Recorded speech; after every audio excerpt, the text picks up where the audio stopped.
Hello children, once again I am here with the new topic of SST, that is regional cultures. और इस chapter में हम पढ़ेंगे different language, literature, tradition and culture जो develop हुए India में with the passage of time. सबसे पहले बात हम करते हैं लैंग्वेज और लिटरेचर की। तो लैंग्वेज जो है उसकी प्रोग्रेस डे बाय डे जो है बहुत अच्छे से हुई, और लिटरेचर की भी, and it is concern during the Mughal rule. हम ये कह सकते हैं इस पीरियड में हमने बहुत सारी लैंग्वेजेस को डेवलप होते हुए देखा है। सबसे पहले आते हैं हम पर्शियन लैंग्वेज पे। पर्शियन जो थी मुगल्स के टाइम पे ये कोर्ट लैंग्वेज होती थी, मुगल कोर्ट की, जो राजा के दरबार में यूज़ होती थी। All Mughal rulers were well educated and encouraged the growth of language and literature. हालांकि अकबर इलिटरेट थे, लेकिन अकबर को भी लैंग्वेज को प्रोग्रेस देने में बहुत ज़्यादा चाह थी। उन्होंने लिटरेचर को, लैंग्वेज को बढ़ावा दिया है। The Mughal period saw a large number of books written in the Persian language. उसमें आपकी देखो जो फेमस रही that is by Babur, Tuzuk-e Baburi हो गई आपकी, जिसे हम बाबरनामा कहते हैं, अकबरनामा है, आईने अकबरी है, देन आपका तख़्त-ए-अकबरी है, उसके बाद आपकी तुज़ुक-ए जहांगीरी है, पदशाहनामा है, तारीख़-ए-फ़रिश्ता है, देन आपका आलमगीरी नामा है। तो इस तरीके से डिफरेंट राइटर्स ने डिफरेंट बुक्स को लिखा है। इस पीरियड में बहुत सारी बुक्स ऐसी भी थी जिन्हें पर्शियन लैंग्वेज में ट्रांसलेट किया गया है, जैसे आपकी रामायणा को पर्शियन लैंग्वेज में ट्रांसलेट किया गया। उसके बाद जो राजतरंगिणी थी उसे भी पर्शियन लैंग्वेज में ट्रांसलेट किया गया। आफ्टर डैट आती है आपकी हिंदी भाषा। हिंदी भाषा को अगर हम देखें, जब मुग़ल रूलर इंडिया में आए थे तो हिंदी ऑलरेडी यहाँ पर थी। यहाँ के जो राजा थे उनके कोर्ट में हिंदी भाषा का प्रयोग ही होता था। And they received encouragement from Babur, Humayun, Sher Shah Suri. इन राजाओं ने भी हिंदी को कभी मना नहीं किया, इसको इनकरेज ही किया है। बहुत सारी बुक्स अगर आप देखोगे, they were written in the Hindi during this time. आपकी पद्मावत हो गई, वो हिंदी में लिखी गई थी। देन आपकी जो फेमस बुक आती है युगावता, वो भी हिंदी में लिखी गई थी। अकबर ने हिंदी को पैट्रोनाइज किया, कंट्रीब्यूट किया उसकी ग्रोथ में। एक फेमस बुक जो हमारी आती है डैट इज़ हमारा एपिक महाग्रंथ रामचरितमानस, वो भी लिखी गई। देन आफ्टर डैट आपकी प्रेम वाटिका हो गई, देन आपका सुंदर श्रृंगार हो गया। इस तरीके की बहुत सारी किताबें आपको देखने को मिलेगी हिंदी भाषा में। Hindi continue to proper and prosperous in the other regional kingdom also. ऐसा नहीं था कि सिर्फ मुग़ल रूलर में ही ये फेमस थी, जो रीजनल किंगडम्स थे वहाँ पे भी हिंदी भाषा का प्रयोग होता था। आप देखिए आपकी कवि प्रिया हो गई, अलंकार मंजरी हो गई, रसिक प्रिया हो गई, ये भी किताबें जो हैं लिखी गई रीजनल किंगडम में। अब संस्कृत की बात करें हम, तो original work in Sanskrit could not be written under the Mughal ruler, but जो इम्पॉर्टेंट वर्क था संस्कृत में, ऐसा माना जाता है इस पीरियड में काम हुआ है। लाइक पर्शियन संस्कृत डिक्शनरी जो है इस समय आई थी, जिसका नाम था फारसी प्रकोश जिसे हम कहते हैं। और इंडिविजुअल अगर हम एफर्ट देखें तो जो रिज़ल्ट निकलता है डैट इज़ अकबर शाही श्रृंगार दर्पण, पद्म शाह ने लिखी थी, ये भी बुक आई संस्कृत में। तो संस्कृत में भी किताबें जो हैं उस समय लिखी गई थी। आपकी फेमस रही गंगा लहरी, देन आपकी रास गंगाधर, ये भी फेमस संस्कृत कंपोजिशन था। संस्कृत के बाद जो फेमस हुई that is Urdu, mixture of the words from the Persia, then Hindi, Punjabi and other religion. So Urdu इन सब का मिक्सचर कहा जाता है। बिगनिंग में देखा जाए तो उर्दू में बहुत सारे हिंदी वर्ड जो थे वो इंक्लूडेड थे, लेकिन धीरे धीरे क्या हुआ, इसमें पर्शियन वर्ड का ज़्यादा यूज़ होने लग गया।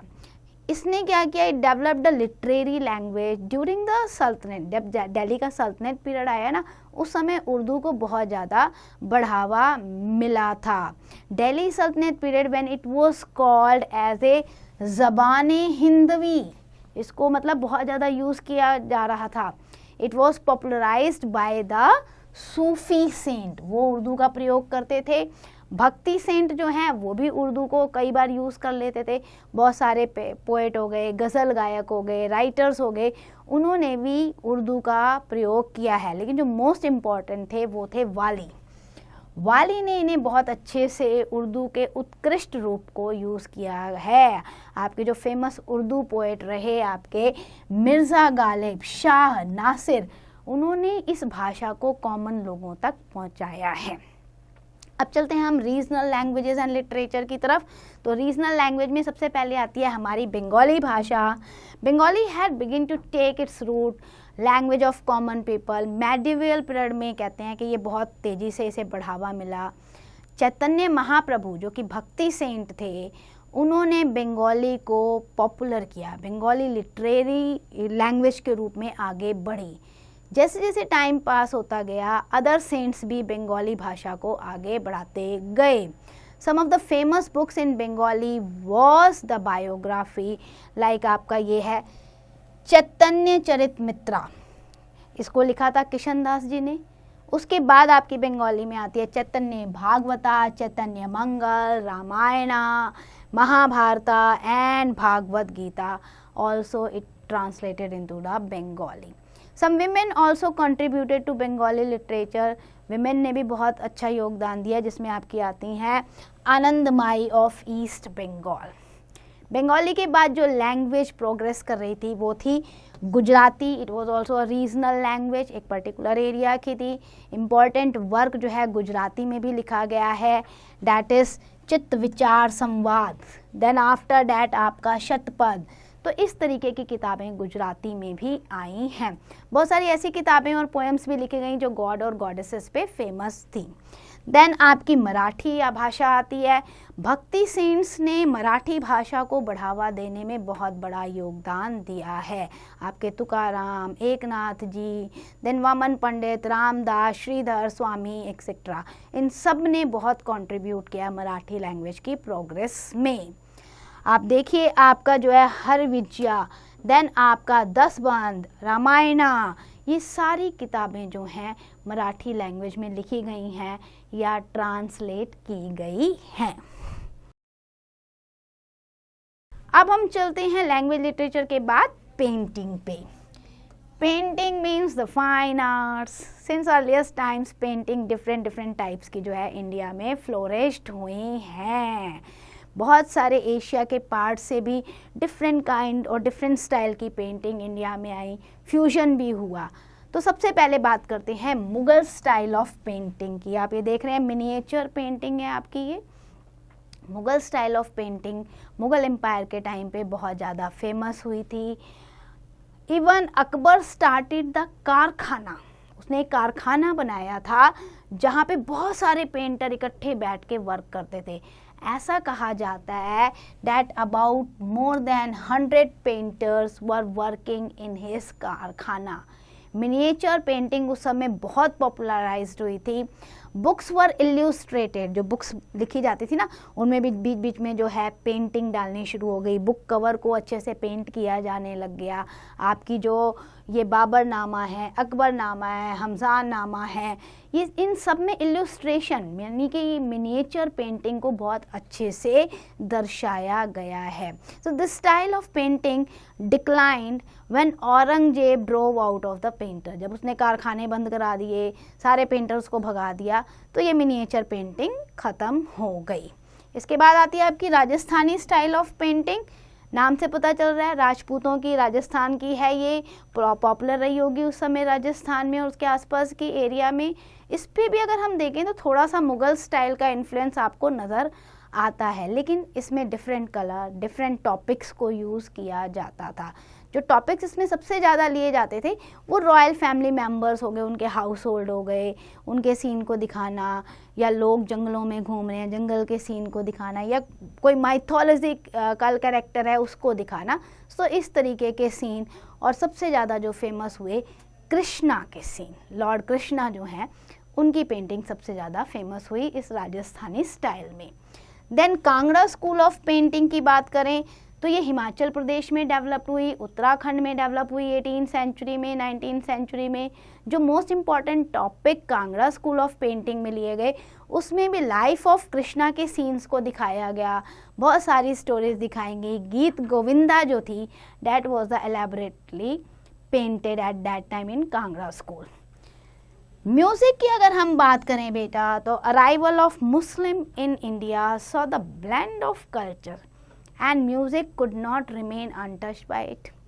भाई इंडिया में ऑलरेडी इतने राग, इतने म्यूजिक जो है कहते हैं ना कण कण में समाया हुआ था, और फिर जब मुगल्स आ गए तो उसमें थोड़ा सा ये भी इन्फ्लुएंस आ गया। तो मुगल एम्परर जो थे, दे वर वेरी पेट्रोनाइज्ड, म्यूजिशियन उनके कोर्ट में होते थे। अबुल फजल ने लिखा है कि 36 म्यूजिशियन अकबर के कोर्ट में थे, कुछ वोकल थे, कुछ इंस्ट्रूमेंटल थे। और आप देखिए तानसेन तो बड़े फेमस रहे उनके टाइम पे, लेकिन औरंगजेब वंस अगेन उन्होंने भी इतना ध्यान नहीं दिया था म्यूज़िक पे।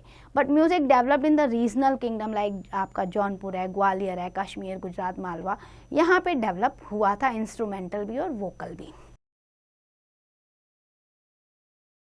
अब हम डांस की बात करें तो various dance form, classical dance form तो बहुत ही ज़्यादा फेमस हैं इंडिया के, and fine way to express the emotion and sentiment. आप डांस के थ्रू इन सब चीज़ों को एक्सप्रेस कर सकते हो। मुगल पीरियड में बहुत सारे क्लासिकल डांस फॉर्म जो हैं फ्लोरिश हुए थे। हमारा कथक हो गया, ओडिशी हो गया, भरतनाट्यम हो गया, ये सारे बहुत अपने कहते हैं चरम सीमा पे थे। All Mughal rulers to the exception of Aurangzeb, they were patronized of the dancers. Aurangzeb को किसी चीज़ का शौक नहीं था, लेकिन बाकी सब डांसर्स को जो है रिस्पेक्ट देते थे, अपने कोर्ट में रखते थे। Hindu rulers specially in Rajasthan, South India, they patronize the dance. So dance form हमारा बहुत अच्छे से जो है डेवलप हुआ है। However there are the distinct features और differences between the Mughal and Hindu, लेकिन अगर आप देखोगे तो डांस हो, आर्ट हो, इन सब में इन्होंने सोसाइटी को ऑनर किया है। आपके टेम्पल्स में ही देखो इतनी सारी डांस फॉर्म नजर आएगी। इवन नटराजा, शिवा को डांस फॉर्म में दिखाया गया है, ऐसा माना जाता है, डांस गुरु हैं ये। अदर आर्ट्स की बात करें तो among other art develop the medieval period, वो स्कल्पचर्स था जो नहीं बनाते हैं, मिट्टी का मूर्ति बनाते हैं, तो स्कल्पचर भी बहुत अच्छे से डेवलप्ड हुए। लेकिन हाँ, अगर हम देखें स्कल्पचर हमें मोस्टली टेम्पल्स में मिलते हैं, उनकी वॉल्स पे मिलते हैं विद द डेकोरेटेड इमेज। हालांकि स्कल्पचर्स को मुगल्स ने इतना इनकरेज नहीं किया था। तो बेटा जल्दी से करते हैं हम रिवीजन इस चैप्टर की। हमने क्या सीखा? लैंग्वेज और लिटरेचर इस पीरियड में डेवलप हुई है। पर्शियन, हिंदी फेमस हुई, उसके बाद उर्दू भी एक कोर्ट लैंग्वेज बनकर आई। रीजनल लैंग्वेज में हमारी बंगाली हो गई, हमारी मराठी हो गई, गुजराती हो गई, ये भी तेज़ी से डेवलप कर रही थी। बहुत सारे वर्क डिफरेंट लैंग्वेज में किए गए। एक्सेप्ट औरंगजेब, मुगल रूलर जो बाकी थे उन्होंने पैट्रोनाइज किया, इनकरेज किया different type of language, painting, art and dance को। Then 3 important style of paintings जो थी उस समय, मुगल स्टाइल थी, राजस्थानी स्टाइल थी और Kangra school style painting famous हुई। म्यूज़िक में वोकल और इंस्ट्रूमेंटल दोनों ही थे। क्लासिकल डांस फॉर्म बहुत ज़्यादा जो है प्रोग्रेस हुए, और आपका स्कल्पचर जो है वो चीफली प्रोग्रेस हुआ टेम्पल और near by areas. So that's and for the chapter. I hope you understand each and every topic. Now please do the exercise carefully.